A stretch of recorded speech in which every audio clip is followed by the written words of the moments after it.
I read in the book, this is the Advanced Psychic Development, there's a wonderful section where you talk about, you know, if you have a negative thought, you've got something like 17 seconds, I think you said, to make it positive, or to bring that positive before you polarity in, if you like, to reverse the flow, as people like Asara Lovejoy talks about. Yes. I mean, how did that come about? 17 seems very precise. Was that your experience, or did you get? I mean, where did that come from? I don't know. It's something that just came to me, and I think it's because that you can, within 17 seconds, you can loop a negative into creative imagination. Oh, okay. So everything that exists comes from the imagination. So most people imagine that the imagination is just something that you play with as a child and then it's to be disregarded. Yeah. But in actual fact, everything that exists stems from that point. So what happens is the creative part of the mind, which is the imagination, starts to visualize. And when we start to visualize, we create an emotion attached to the thought. Now, it's actually, in manifestation, the law of attraction, it's the emotion that manifests, not the thought. So within 17 seconds, that's when you start to create an emotion attached to the thought. Oh, okay. So say, for example, and maybe that needed a better explanation in the book, now I'm thinking about it, that's the book 3. So, but when you think about it, say, for example, if I think, say, I'm worried that I'm not going to get a job, and then I start thinking about what if I don't get the job, then I could lose my house. And then you start thinking about stuff like that, then you start to visualize yourself surrounded by boxes, you start to visualize the man in the suit at the door with the clipboard, you know, the people who are going to come and take your stuff. You start to feel, and then you feel it.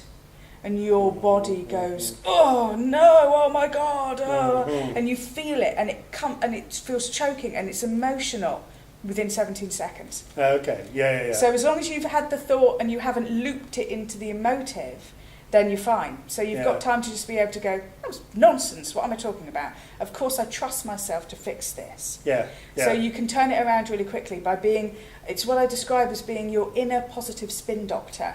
Okay. You're not your thoughts, you're the thinker of your thoughts. Yeah. And you have sub-personalities that create these thoughts. So my inner critic might be saying one thing, and then my inner pleaser, really to please myself, has to get into dialogue with the critic. Now, all of these sub-personalities, and we all have them, are all wonderful people. But they are passengers on the bus in our life. Don't let them drive.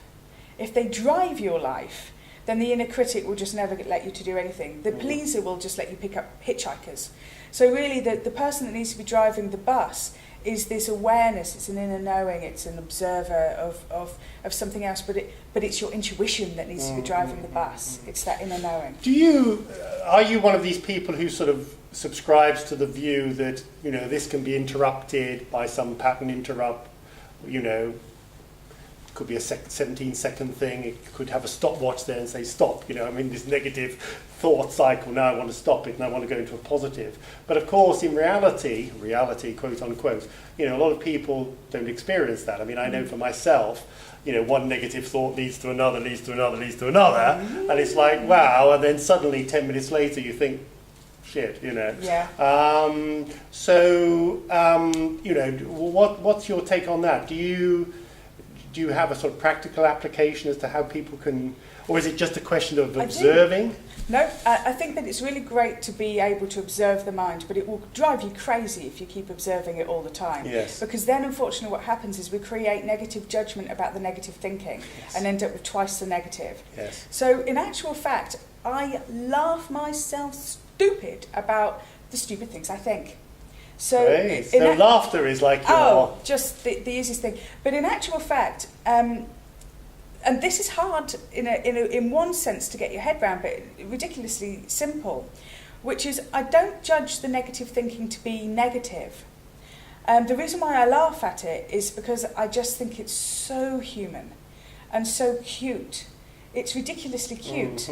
It's, you know, because when you look at it in a sense, I know this might sound a strange way of putting it, but if you were to look at it as if a child had no idea of its brilliance, it's cute. Yeah. You know, so in other words, if I'm thinking something about myself that's negative, that's really not in alignment with love. If I love myself for not being in alignment with love, I bring myself back in alignment with love.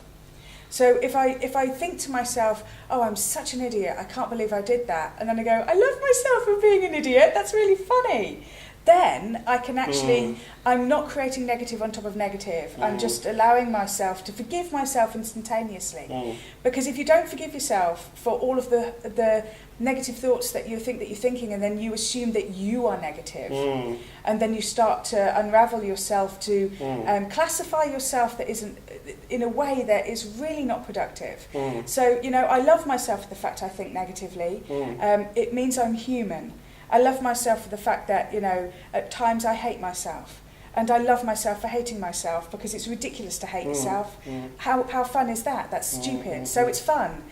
But it's hard to do that. But it really is it's taking yourself off the hook for not being perfect, and loving yourself for not being perfect. Because I think that we think we can love ourselves when we get to a point of perfection, or when we stop thinking negatively. But if you enjoy thinking negatively, because we all need winter. We assume that we need to be growing all the time and seek spring all the time. Hibernation.